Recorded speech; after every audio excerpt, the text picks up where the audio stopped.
Just look at this pile of dead wood behind me that all came off of this one tree. And none of that counts against my allowance of what I can remove from the tree this year. So I can still remove 25% of what's left of the tree safely so that I still get fruit. But that ends step one of the pruning process on mature apple trees in the wild for deer. If you just remove the dead wood from as many of your apple trees on your property as possible, that alone will make a significant difference in the production of apples on your property. But let's not stop there because you want to have the best property around. Let's move to step two. Remember, the first step is to remove all the dead wood. The second step is technically probably the most important. I put the dead wood step first because until you're experienced, you're going to have to go through this step by step. And you don't really have a feel for how much is 25%. So by removing all the dead right away, you're still at 0% removed from the tree that is living. And that means that now you're still working with a clean slate, so to speak. So the second step is actually removing all the diseased and damaged branches. Anything that's opened up where the bark has been rubbed open, or it's been broken off partially, or there's some kind of pucker in the bark, or perhaps you see a spot where insects or woodpeckers have been working at it, that needs to come out. And why I say that this is technically probably the most important step in the pruning process is even if you set back a tree for a year or two, you need to remove all of the diseased wood, because if you don't, you'll end up losing the whole tree altogether. So I'm going to look on this tree to see if there's any diseased or damaged branches. This includes places where deer during the hunting season have pulled down licking branches and they're just dangling there. Technically that branch is probably still alive, so that counts in part of your 25%. It includes a place where a branch crisscrosses another branch and rubs against it, and in the wind that rubbing will actually open up the bark. And unfortunately, that becomes a really key spot for disease to enter your tree. So crisscrossed limbs, I try to eliminate those as part of my diseased and damaged wood. Of course, there's just straight up diseased wood, stuff that has fungus growing in really weird ways. If there's something that's oozing out of the wood that looks abnormal, that's probably disease. One of the most common diseases that fruit trees get is fire blight. You might want to Google it and see if you have fire blight in any of your fruit trees. If you do, it's best to remove the tree altogether, especially if it's bad, because it can wipe out an entire orchard. This is in the interior of the tree, and you see these two kind of oddly shaped limbs. And right in here, they're rubbing together. It's not terrible, but I'm going to remove this top one because it is shaped the worst of the two, and also because there are plenty of good branches in the same direction. So I'm just going to remove this branch.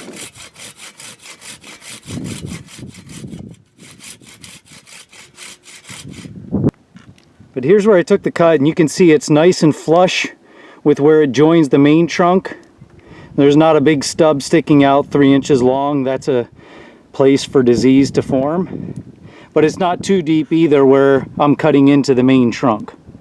You can see the rub spot.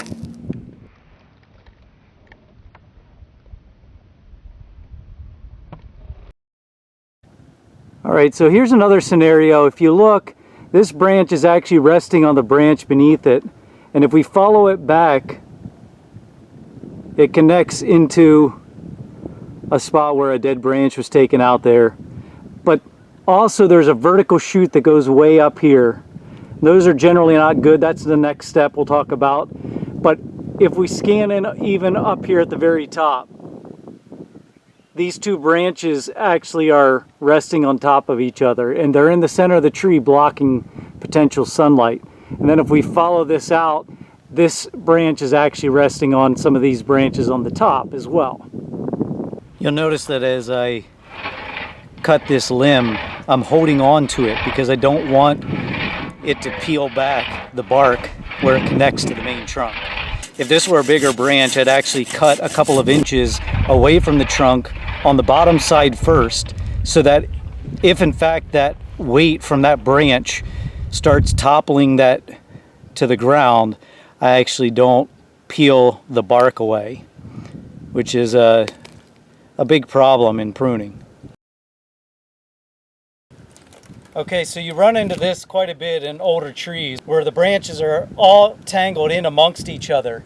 And this branch that I just cut is actually wedged, if you follow it up, it's wedged between those two limbs that I pointed out earlier that are resting on each other.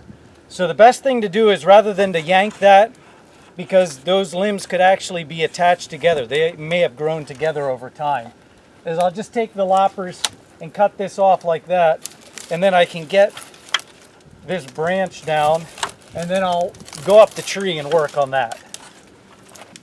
And here's still my branch that I cut off that's squeezed tight between there. There's no way I would have been able to pull that out. Again, wise just to wait if you are going to do something up above anyway.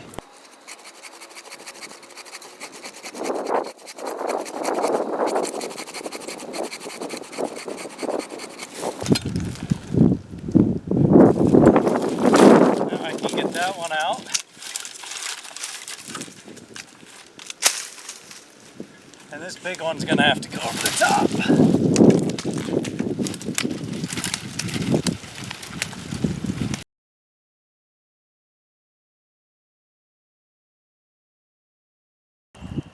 One of the things that's critical for you to consider, an important pruning tip for you, is that when you cut off diseased and damaged wood, you need to make sure that you clean your utensils thoroughly. So make sure your saws, your pruners, your loppers have been thoroughly cleaned so that you're not transferring disease from one tree to another or from one property to another.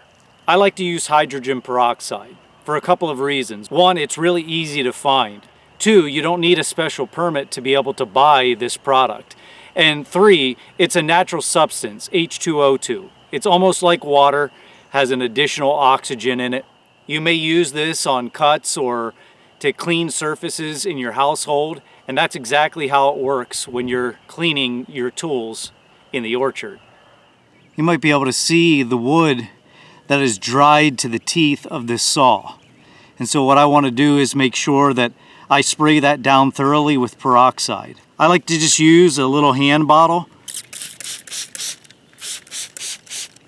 And then what you'll see is this foaming that's taking place wherever there's a reaction between the peroxide and something like woody material and any disease that's there.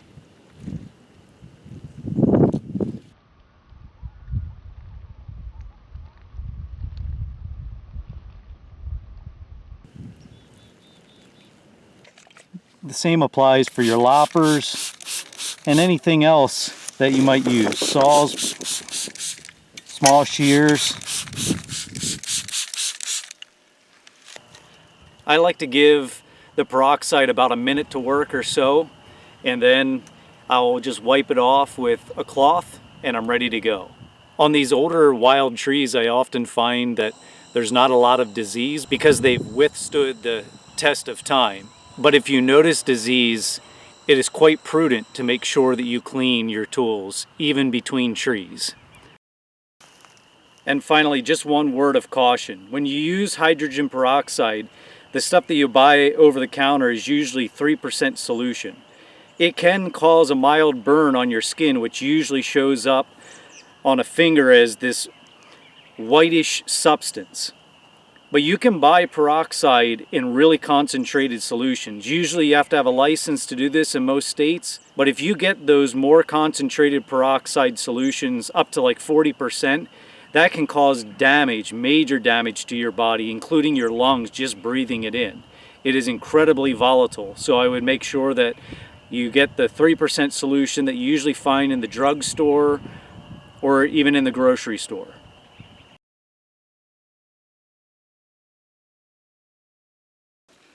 So you just continue to remove the diseased and damaged wood until all of it's gone. If you reach 25%, or go over, because you have to remove all of the diseased and damaged limbs in 1 year to preserve the life of the tree. Then you're done.